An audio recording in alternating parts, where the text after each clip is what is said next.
Like I said, we recorded it at the end of 2020 with our second EP, but I'd just been sitting on it kind of waiting for an opportunity to put it on a split with like a friend's band or just find an ideal opportunity to present it and put it out there. So when Josh approached me about this, I was like, hey, I most definitely have a song that I'm not doing anything with that I am really proud of and would like to put out there for everyone.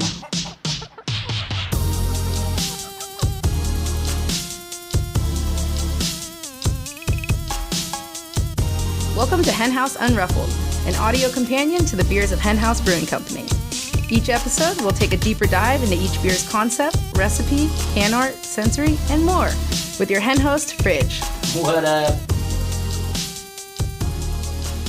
What's up, Unruffled listeners? It's Fridge, your host for the HenHouse Unruffled podcast. And today, I'm joined by the incredible Unruffled regular and marketing director extraordinaire, Sayre Pietrikowski, as well as HenHouse's very own art director, Josh Staples, and HenHouse Brewing Company's logistics coordinator, Gabriel Ferreira. And we're here to discuss the latest batch of the Next IPA, formerly known as the Last IPA, which is a beer we make in collaborations with Santa Rosa's one and only record store, the Next Record Store. This beer famously releases every record store day, and each time we release it, we also release a free Flexi disc. This Flexi features Gabriel's band New Low and their track Crimson Fall, which you can hear at the end of this podcast. We're going to be talking all things record stores, modern IPAs, and the importance of vinyl in your life. Without further ado, let's get it going.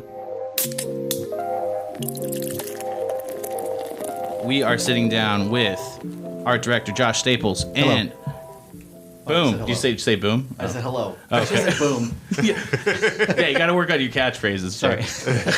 Hello is a shitty catchphrase. Yeah. And Gabriel, what's your last name? Ferreira. Gabriel Ferreira. Ferreira. I can't say it right. Oh, my God. Ferreira. Yeah? No. What? No. You just made him Italian. Yeah, it's all good. It's all good. Gabriel F. Yeah. Welcome. There you go. We are here to talk about a couple of things. We have the Next IPA release coming up for Record Store Day. We make this beer biannually. Is that right? Biannually, yeah. Since Record Store Day, the official big Record Store Day is, I think it's the third Saturday in April. So it usually falls around the 20th or the 23rd. This year it's 2022. It's April 23rd. And then there's a Black Friday one that is kind of a smaller release for Record Store Day. It's not small, but it's a little smaller. For I sure. think it's catching up, though. Josh, would you mind, by way of giving us your record store bona fides, also tell the people who may not know what Record Store Day is? Sure. Record Store, I'm not sure when it started. It's been at least a decade now. But it's Record Store Day was kind of a way to kind of celebrate and highlight just independent record stores. And by doing so, even the majorest of major labels release special things on vinyl record and it started out on CD and on cassette and everything. Now they think there's a cassette store day, which is wild. Talk about smaller. It is smaller.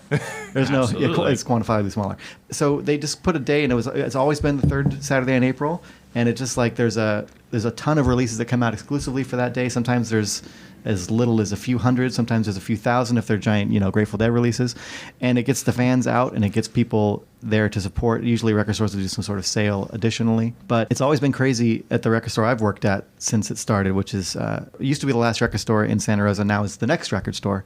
As of this year, they changed their name and changed ownership slightly. And so it is just a kind of a way to get people out to independent record stores for these exclusive releases and just celebrate record stores in general. Lots of times, pre-pandemic, there were tons of bands that would play record stores for that day, and it's always been a blast. At kind of when it started, there were no major record stores anymore. There's overseas we have HMV and Tower and Virgin, but over here, there's no chains. Mm-hmm.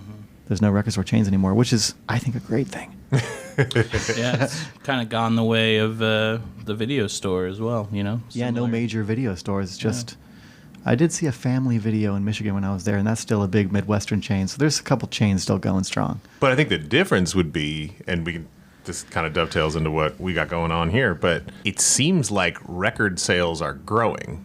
I don't think VHS or DVD sales are. No. Yeah, I mean, there's they, there's an active community of VHS collectors, and a lot of them are going for insane amounts of money. Yeah. So it's like it's because of the rarity, because they're not making those anymore. Right. Like they began making records again, and they never really stopped.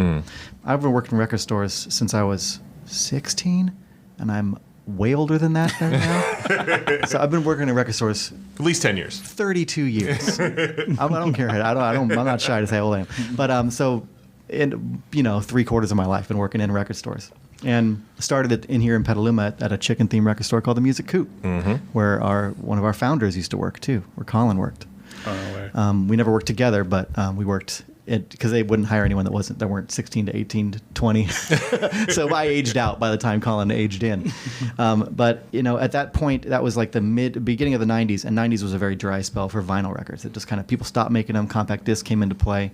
I mean, everyone was still making them, but they were making less quantities. They're like, these are expensive to make. CDs are cheaper, and that was the technology on the rise. And then for the early 2000s, it was gone. No one was making records anymore. So there's all these releases that are seminal releases that never came out on vinyl, at least not in the States. Like Radiohead would put out records in the UK. There's great manufacturers in France and the Czech Republic and even in England. But a lot of record plants just folded here. They stopped making records, or they just went down to just independent bands. Punk was always on record. 7 inches were always happening. Dance music was always on record. Rap was always on record. Yeah. It feels like a lot of local musicians in Sonoma County, at least from my perspective, they were getting their music pressed onto records, and I was always kind of like surprised by that. Like, oh, I don't know what goes into that. Like, are there still factories doing that? Pressing records. Is that true in the time that Josh is talking about, though? Like even in the 90s and 2000s, because that's when I'm thinking more like 2008, 2015, like in that range. Yeah, I just remember the cost being like shockingly different to get. Like I think the entire time that I had a record label, I think we did 1 or 2 things ever on vinyl because digital was so cheap. And then there's the point too that it was so cheap to record digital that you could, and if you had the money, you would go digital to tape to digital to produce good sounding digital recordings. But like it was hella cheap not to. Like we did a ton of stuff that was just strictly digital and out into the world for very little money. So the barrier to entry to even get a short run of vinyl was really expensive. I don't know if it still is. It's more expensive than ever. Really? When I first made a record, I used to have a record label myself in the early mid-90s because we were putting out, when you're putting out your own band stuff, it's so much, it's like a goose chase to find a label that wants to put it out, and then you're giving someone a cut of the stuff to put, their investment into it, and then I found that it was easier for me and less of a headache to put it out myself and put out your friend's stuff in the same way. I mean, I guess it's the same way that HenHouse did. To find a distributor, essentially, was what you're trying to do when you find a record label, is to deal with their standards. And if you have, and I'm not saying my standards were that exacting when I was 20, but I certainly wanted to do it a certain way, and I was a control freak back then as well. So I was like, I'll do this, and I'll also put a record label needs more artists, so we get our friends to put stuff out. The first vinyl album I made was a 10-inch record, and I have the receipt still. It was 1,000 records. I paid $1,000. Damn. Can you believe it? Wow. That was like 1997? Did you have to get it pressed in Europe? No, it was pressed in Southern California at Erica Records. And that came with jackets. It's insane how... It's insane how cheap that is, because now, I just paid the other day for mastering a record. I just paid for the plates. That was $1,200. So, things have added up. Wow. Because the demand for vinyl is larger, because of inflation, of course, because materials, because we're making these on, petroleum products.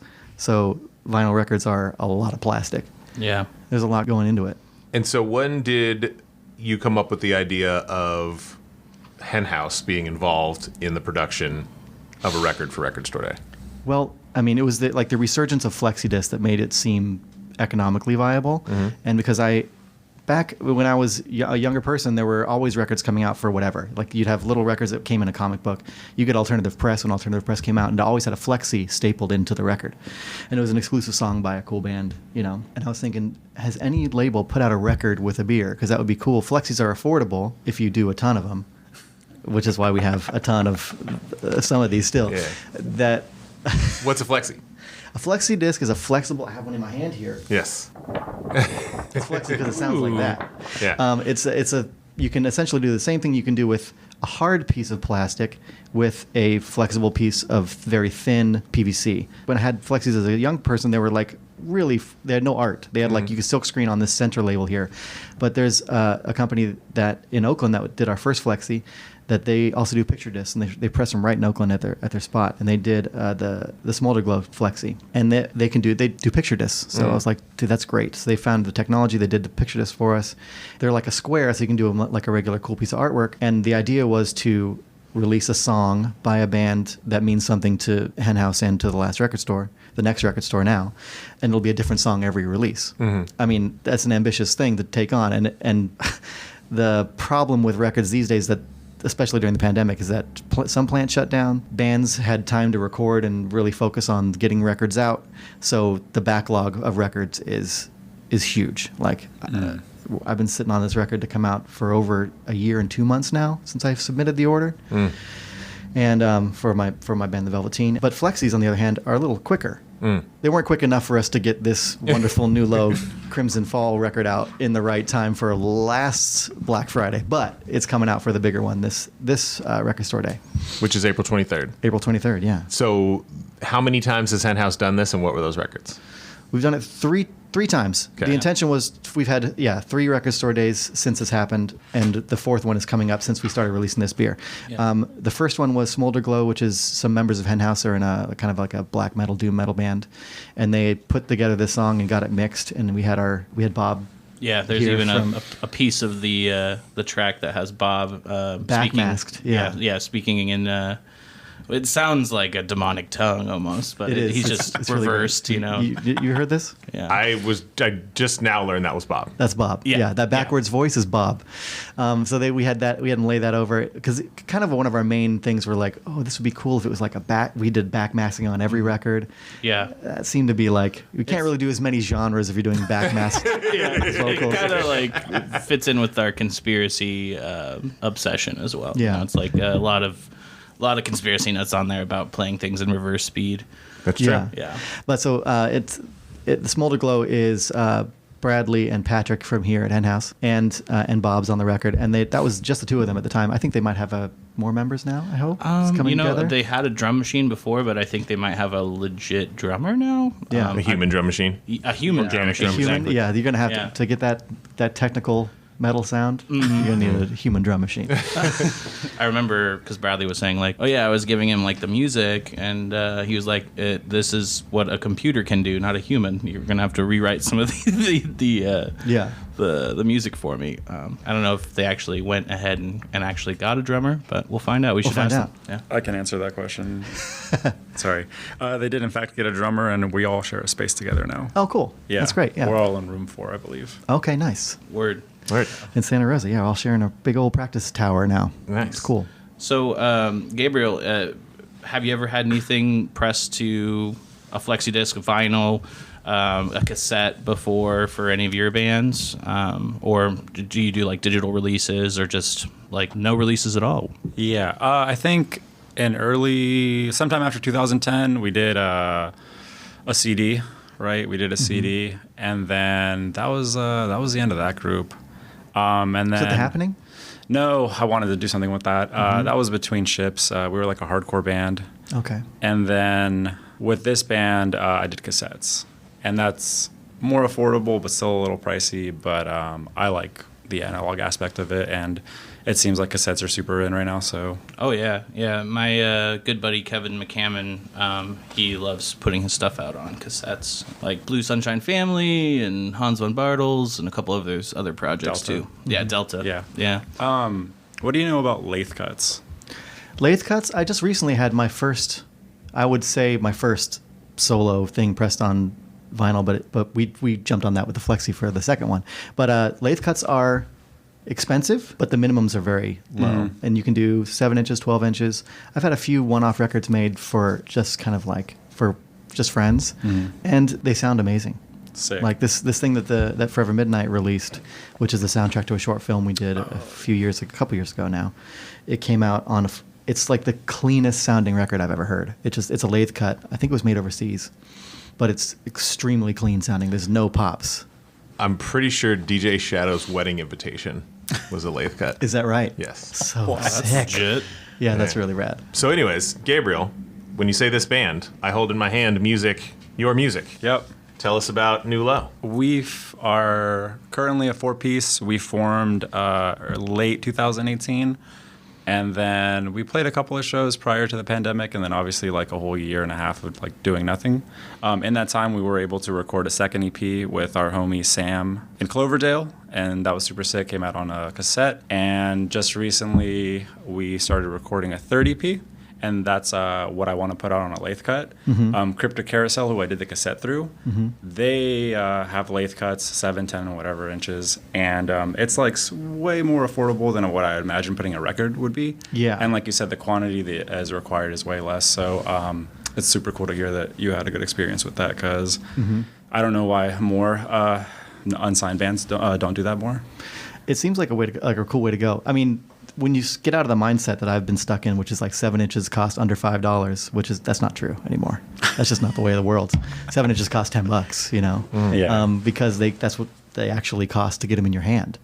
Lathe cuts are around the same. I mean, I think a UK label did these lathe cuts for Forever Midnight, and they ended up being around $13 to sell. Okay. But he really ramps it up by doing cool printing and stuff. So if you make it, you know, a tangible record, people are fine with paying $10 for a tangible record, even if it's a small one, you know. Can the lathe cuts have like 2 sides and everything too? They're just like a regular record, except that I believe the process is, at least without digital metal mastering, is you make a plate and then you make a stamper and then you make the records. I think the way that lathe cuts work is that they're literally just that. They're cut like they're cutting as they're spinning. So you're playing the record and you're cutting it. So they're more work intensive, but you can make. You know, you don't have to go through that whole metal stamping process, and machining is extremely expensive. And the plating these days during the pandemic, which is that huge weight, everyone's waiting on stampers because that's what's holding everybody up.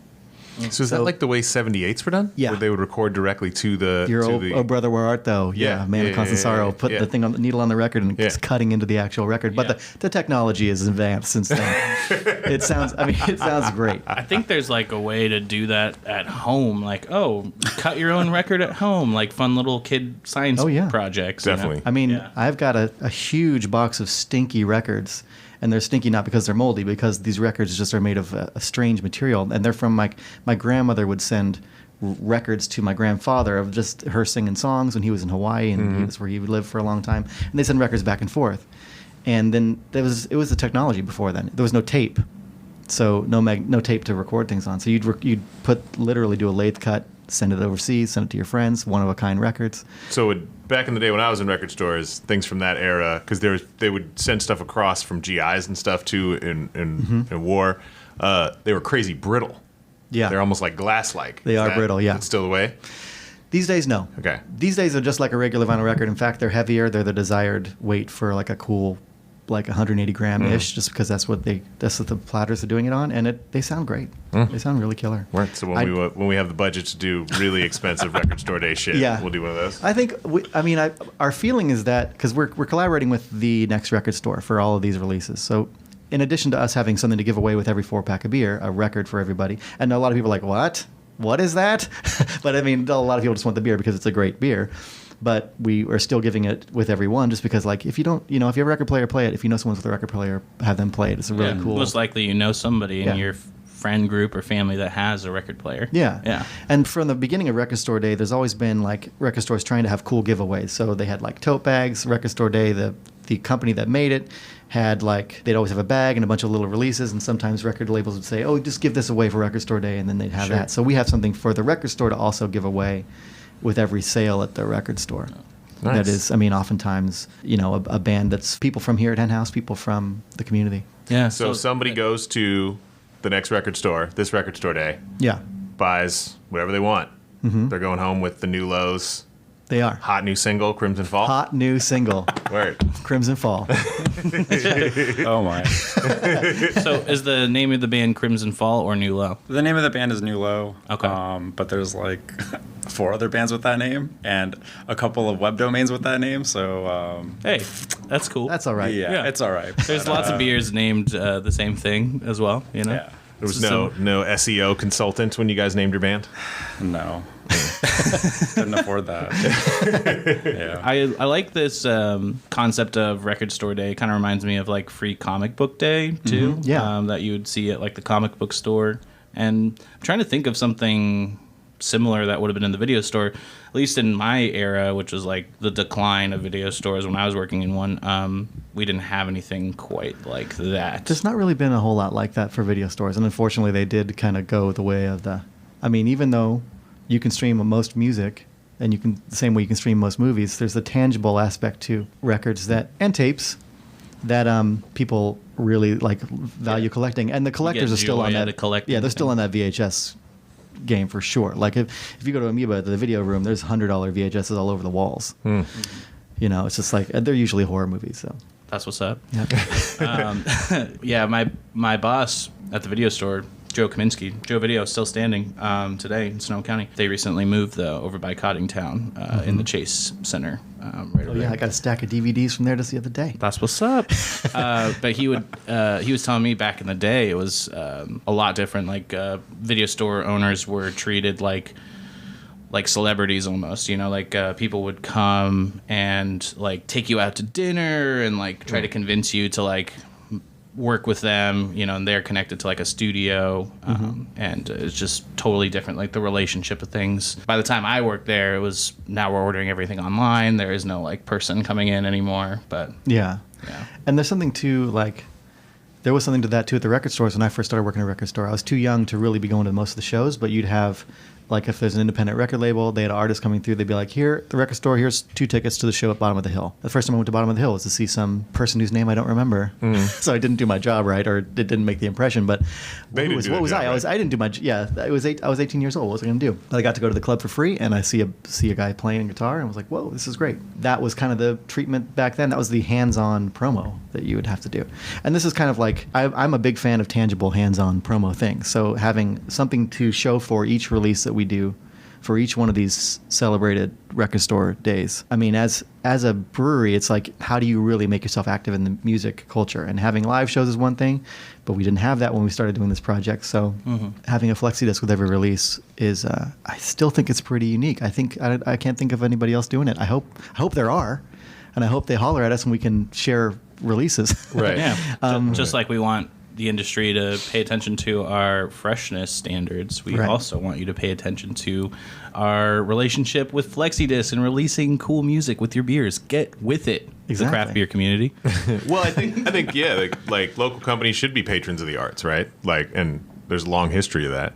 And you know, I think all the credit in this company goes to Josh for both this and Art Forward, where like we're patronizing the visual arts and musicians in our community. Thank you. I will take this. Colin was the Art Forward. Okay. It was his inception for sure, but I'll take this one. All right. Cool. Hell yeah. So it was Smolder Glow with Bradley and Patrick, and then the second one was Schlee. The second was Schlee, Ashley Allred, a.k.a. Schlee from Sonoma County. Featuring me. That's right. Featuring me. Well, we had done this remix of a song. Ashley's been sitting on this record for so long. It makes me crazy to this very minute that she's sitting on this record. It's done. There's pressed CDs and everything. It's just waiting to come out. She plays shows. She doesn't sell them. Schlee, get on it.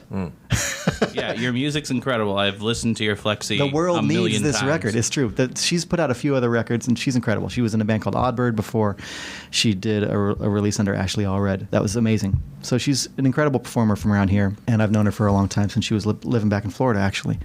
And she asked me to do this duet with her on her latest record, and she had a lot of local artists on it. But I was like, I don't want to just sing backups on this. I want to make it like, like Don Henley, Stevie Nicks style. Hell yeah. So it's I'll do a verse, she'll do a verse, I'll do a verse, and then we alternate on the choruses.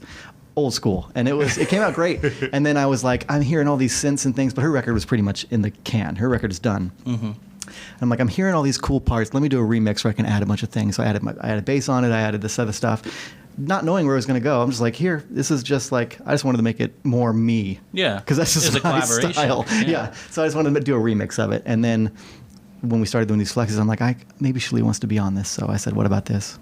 Nice. I kind of wish that a slip mat came with that one too. Like, it would be cool if there was like a pink slip mat. Oh, that would be cool. Yeah. Yeah. That was our first release, had a slip mat and a shirt, right? Or is it? Yeah, we did. I think we just did the like last IP. Or was it the? We did it was the last IPA at the time. It was the last IPA shirt. Yeah. Damn, I wish I still had that one. I lost that shirt. So, Gabriel, tell us about this song. I'd rather not.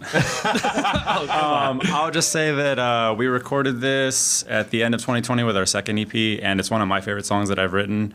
I did most of the back work on it, but it's one of my favorites because I like the arrangement that we did. My drummer just killed it on this one, so like that definitely comes through.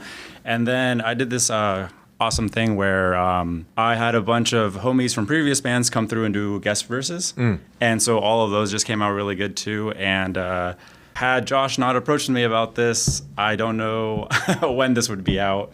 Like I said, we recorded it at the end of 2020 with our second EP, but I'd just been sitting on it, kind of waiting for an opportunity to put it on a split with like a friend's band, or just find an ideal opportunity to present it and put it out there. So when Josh approached me about this, I was like, hey, I most definitely have a song that I'm not doing anything with that I am really proud of and would like to put out there for everyone. So kind of like with our music, I'm more interested in what people hear from it as far as like genre, and then also what people think about the lyrics and whatnot. In my band, I have two dudes who have been with me since the beginning. And it seems like every other practice, they're like, "Oh, I didn't know that was what the song was about," or I don't I know where the lyrics are. This is my bass player. I know where the lyrics are, but I don't know anything that you're saying. And I'm just like, cool. I'm just glad that you're here and you show up to practice and then we play stuff together. But whatever, that's your interest. That's what you get out of it. Cool. Well, Nulo is interesting in that. So, did you sing in the band before, or has it always been kind of different singers in the group? I've always wanted it to be two vocalists. I'm not primarily a vocalist, and I can do it sometimes while playing guitar, but I'd rather do like backup. And so yeah, on some of the older material for sure, we go back and forth, and I think we've kept with that every new batch of songs. But primarily, I try to get somebody that actually like has more experience and the muscle memory to accomplish that. That's cool. This song is amazing. Did you perform it just the other night? Yeah. So I heard you just we've been the other playing night, it since 2021, but I don't say anything about it. Right. We had a show together. Shane calls it Gabe Palooza, but it's not. It was a really cool all-day show that finally went down on Saturday. We've been waiting for it for, feels like a year. Yeah. Almost half a year. Where was that? That was at the Phoenix Theater. That was New Low played. My band, The New Trust, played. All kinds of great bands. Sabretooth Zombie played. Oh, nice. A couple bands from the Bay Area. Obsolete Man, is that the name of the band? Ooh, they're amazing. Yeah. Great bands. All day. It was killer. And you sing in Spanish sometimes, too, which is like... Yeah, which is rad. Yeah, that's on this track. That's killer. How many active bands are you in today? Just this one. Just this one? Yeah. I in the back of my mind, always want to be in another band, but the reality of it is time and effort and just fitting that in. Sure. Yeah.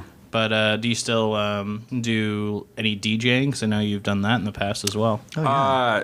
Since the pandemic, I definitely took a step back with it. My friend Leslie and I have a vinyl DJ collective called Cera Será, and we started that back in 2018 just for fun, DJing at Cooperage once a month, and doing it at Cooperage, and then also doing an open turntables night at the Whiskey Tip.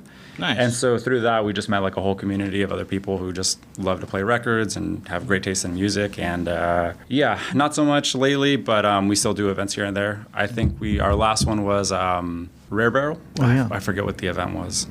Oh, that's sick. Yeah, it was some little beer fest they did, NorCal versus SoCal. Oh, so we got to yeah. DJ that, and that was super awesome. During Beer Week.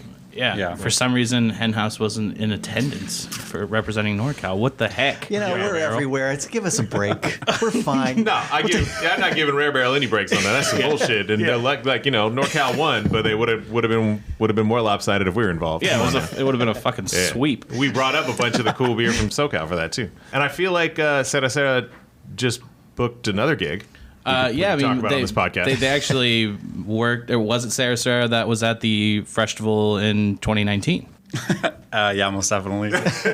Well, sick. And then you'll be back for 2022 festival, June 25th. Is this correct? I most definitely hope so, but I haven't gotten any confirmation.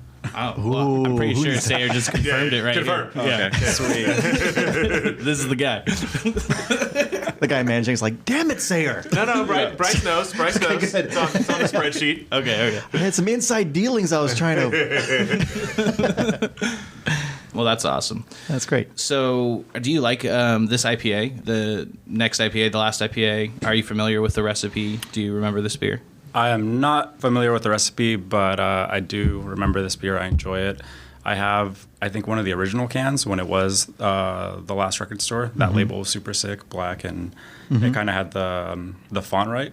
Yeah, I had the old Rick Griffin font. I remember when that beer first came out. I don't think I was working for you guys yet, but I remember enjoying it, just being like, hey, this is super sick. But I think I missed on the Flexi too, or it was a year that you didn't do it. Oh, it was, the first one was the first year we'd done it.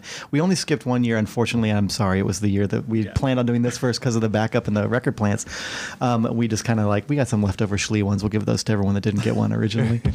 I also think the label story is pretty cool, that the label has matured with the store.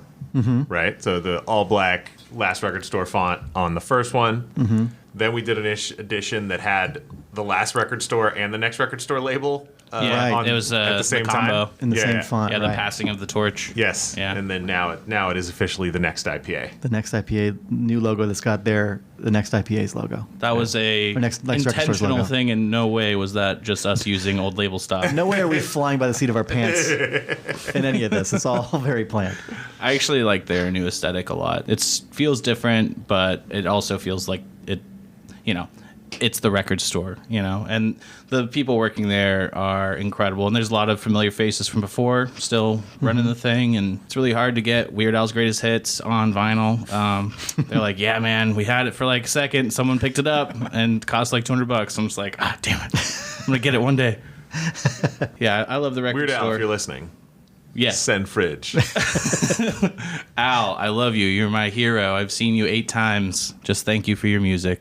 He's the greatest. Really is. Eclipsed most of the people he's parodied and has been in the, top 10 list in every decade. So That's wild. yeah. Word. I'm like very intrigued. I did a podcast years ago with Good Beer Hunting, and one of the questions they asked, that he asked it kind of rhetorically, and it's like something that I bring to marketing here and think about constantly, is like, why do people care about breweries?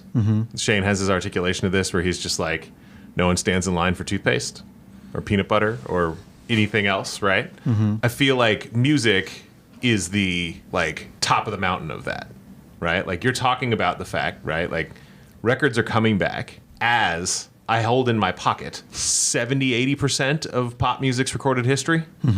Right. Right, like with the $9.99 I pay Spotify a month and the whatever I pay Tidal a month, I have access to more music than I could ever need, and yet I, like many others, am like I just paid more for a record than I ever have in my life the other day, which is actually it was $25. I've never paid more than that. Oh, really? And but like Okay. but I'm saying like that's like, why am I doing that? Why are we doing that? Yeah. Like, why records? Why music? Like, what gives it that additional value, that special category of like, what makes it matter? Well, I think for physical records, I mean, you can ask anybody that's buying records at the record store. There's a ritual, there's a social aspect, and then there's the experience of actually putting a record on and hearing it throughout your house. I mean, you can do that with Spotify or through with any streaming service if you have the right speaker system. But if you're going to get that speaker system and you're going to get all that stuff, and if you're going to install like hardware, then you're probably going to want to hear records as well. Because the theory behind records being they are the true physical format of a needle in a groove. That is physical music right there in front of you. I mean, tape is magnetic. It's not as physical. Having that experience it's fully tangible to flood your house with music in that way, even if it is a small room with music in that way. Yeah. As ICP would say, magnets, how do they work? Exactly. They're right, too. It would be wrong. I don't know any better than ICP. But I think that having, I mean, even if it is like, I think it's just that there's a ritual to it. There's a feeling to it that you can't really get by having music on your phone or having headphones in your ears, even if it is, those are all different things that are valuable as well. And I think the same with like how much do you want to futz with your music? How much do you want to put on a song and have it stop and not go to the next song? Like I like the accidental part. Like there's records I didn't really like until I played the whole record and let it go behind me and like let it happen while I was doing something else. Yeah. And if you have to focus on switching songs, you have to focus on choosing albums. Like I don't like to do that in my car. I think that's very dangerous. I like to put a CD in my car because I'm old fashioned. And I like to let them go and like hear a whole album. There's all these things to playing physical records. I mean, I always had a tape player in my car for every car until I just got this Jeep, and now I can literally tell my Jeep, like, play this music from Spotify, and it does it, so I don't have to touch anything. It's pretty weird. Feel like I'm in the future for show. Yeah. I think it's just the experience of like having the physical record with you for sure. And then like you said, I have I have a pretty decent pair of like DJ speakers as my speakers at home. And so I'll like set up my turntables, my speakers, and if I can, I'll just turn it up really loud. And something about just hearing the audio from the record through a decent pair of speakers is just like a different experience than, like you're saying, headphones or through your phone or anything like that. Right, because I mean, most people are playing, this is not a diss to most people, but most people don't invest all that into your sound system. A lot of people do, but most people are like, okay, I'm just going to play it the way I hear it because I want to hear the song. The subconscious, unconscious things of having big, huge music through quality gear is something that most people take for granted, and they hear it like, whoa, it sounds really good. So the experience is like sort of cheapening around people. Your computer speakers are getting better, but they're still computer speakers. They're still tiny, and they're still like very directional. You're lucky if people are using speakers. People are using earbuds, man. That's better than speakers, honestly. Earphone technology is where it's at. Do you guys have anything you only listen to analog or drastically prefer in that way? Just a lot of my favorite bands. I love Led Zeppelin. I usually like never listen to them anymore, but every now and then at home I just put on Zeppelin 6, Houses of the Holy. And even just local artists that I follow. I finally got State Fault's, not their most recent record, but the one prior to that on record from them. And I haven't played that yet, but I'm like super looking forward to that. So for sure, like bigger bands that I really enjoy, but then local bands. I have a couple of your records from the New Trust, and like those sound excellent. So thank you. There's I mean, I kind of prefer most things to be played analog. I mean, there's a certain quickness to something like, I want to hear this record. I'm not home. That's the exception I'll make. If I have the record, I'll play it. If I love the record, then I'll try to find a way to physically get the record so I can hear it the way I prefer it, which is on a record player and through speakers. And I think something that's unique about it too. It's like regardless of the quality of your setup at home, there's a ritual aspect to it when you have the vinyl record with the, what do you call it, the cardboard part on the outside, the jacket. The jacket, I often see my friends like have a place for that. That's just like they set that so they can look at that while they're listening to the music. My one friend like always has like this like trifold little stand out for it so he can see everything, and I think that's kind of cool. It reminds me of what a lot of people are doing with your labels, actually. You know, it's kind of a cool parallel. Like people like yourself, Gabriel, you have that Last IPA can still, right? You're hanging on to it. You know, it's like a physical token. Home decor. Yeah.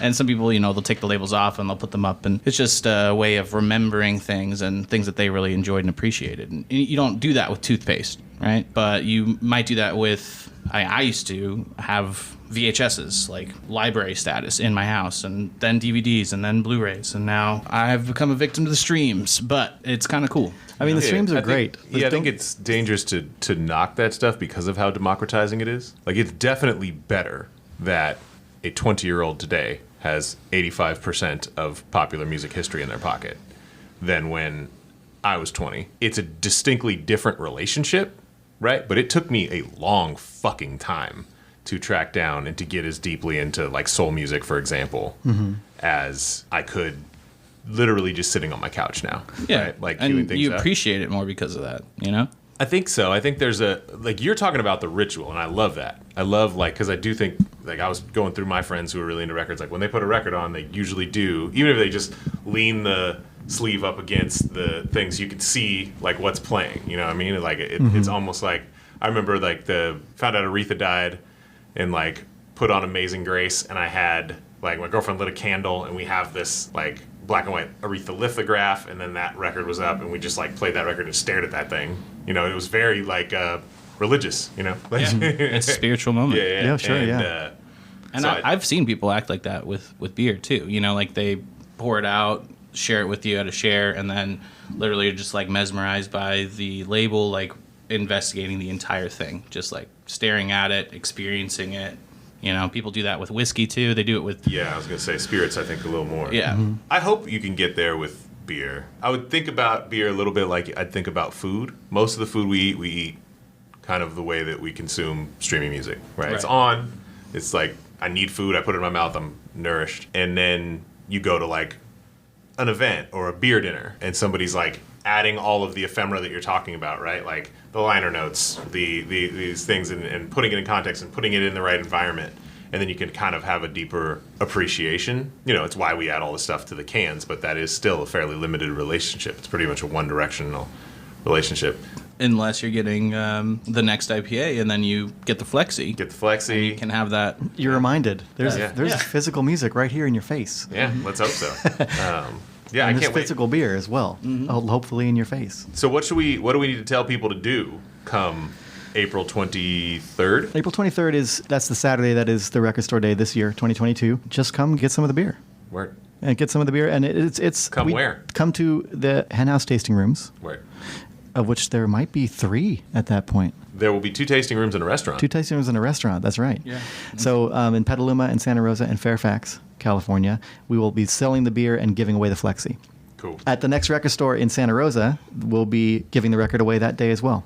That's the day that there's I think for the record store days, these days, the next record store has been taking appointments because just trying to get, and certainly through the pandemic, to try to get like no more than 7 to 10 people in the store at one given time. Damn. So you'd make an appointment and it would be for a half hour and you'd come hang out and get what you need. And it was you have to make appointments in advance. I think it might be, they're still taking appointments up until noon. Okay. So, but then after that, you can come on in and get one of these Flexis. You can just get one, no purchase required. Just ask for one. Nice. And sometimes, like Jerry from the next record store would come out to do something on like Black Friday when we were doing the Black Friday one at HenHouse. We've done that for a couple times in Santa Rosa, at the Santa Rosa Tasting Room. And I believe that might have been the following Sunday, because we just bring a lot of record store day stuff that is still at the store that people didn't get a chance to get maybe, and we bring it to the tasting room. And then have a little pop-up record shop there, at which point we'll be giving these records away too. And I believe that's the case here too. You can just ask for a record and you can get one. But it's nice to get it. You got to get that beer, because that beer is one of our best rated beers. It is. It's absolutely delicious. I was just looking at the recipe and reflecting on it, and freaking cashmere in there, Idaho 7, Mosaic, got Conan yeast. We used to really have to like have a special event to get the brewers to go like full send on haze. Yeah. Like higher mash temp, like higher quantities of wheat. And I remember this and Well Actually were 2 of the early ones where we like Pushed them on that. got them to get it real hazy. I remember encountering like something about the packaging made me think it should be like a gnarly West Coast like early aughts IPA, that first packaging, and then put it in the glass and smelled it and tasted it, and it was just like, no, this is super It's one of my contemporary IPA. It's one of my favorite beers that we've made, and it's one of my favorite IPAs we've made. But it's also a very dangerous beer. It's a 7.7% single IPA, which is, I mean, if you consider that, I think one of our old double IPAs was 6.9. So it's like, where do you draw the line? It's a little bit of a dangerous beer. It's deceptive. It's extremely quaffable, right? It's deceivingly good. drinkable. Yeah. It's a delicious one. I remember the first time I had it was deep pandemic times, where I did a Instagram live with Jerry from the record store, and we were faded by the end of that hour. Fully. Yeah. The grist on it kind of reminds me of Stoked too. I think it has a similar like Stoked body. I mean, it's ramped up, obviously 7.7, but I feel like it's the perfect base to enjoy hop character from. That's what I've been trained to believe anyway, working here at HenHouse. I think it's true. It's one of the tastiest beers we got. Nice. It's one of them rare beers that comes around. It is. But you can't get it all the time. It always goes. Mm-hmm. Yeah. And it does always sell out. So get it while you can. April 23rd at any of the 3 HenHouse locations, and we'll be excited to see you. Make sure you enjoy some amazing Flexi-disc music made by our good man Gabriel here. Some aggressive Flexi-disc music. See if you can get the needle to leap off this Flexi. If you turn it up loud enough, I bet it'll happen. Nice. Can we throw the song at the end of the podcast too? If Gabriel doesn't mind. Just a little clip. Yeah, absolutely. Word. Cool. Excellent. Well, thank you so much for coming on the show. I really appreciate having you. I love talking about record stores and music, and I love Gabe's band. Nice. This is a great band. Thanks, man. Yeah. I learned a lot about records from you today. I'm glad. I'll keep talking. You got to turn this thing off. I'll keep talking. This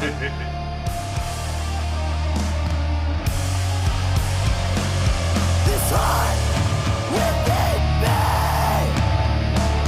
this world I can't touch, forever amazed, indefinable to me.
ashes. We are the product of our times. I am the phoenix. Through destruction I will rise. Grasping for substance, embracing the pain. Chaos eternal, permanent till I decay.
HenHouse Unruffled was created by Anna Scott. We record at HenHouse Brewing Company's Palace of Barrels in Petaluma, California. Our producer is Brian Henderson, and our associate producers are Josh Staples and Fridge.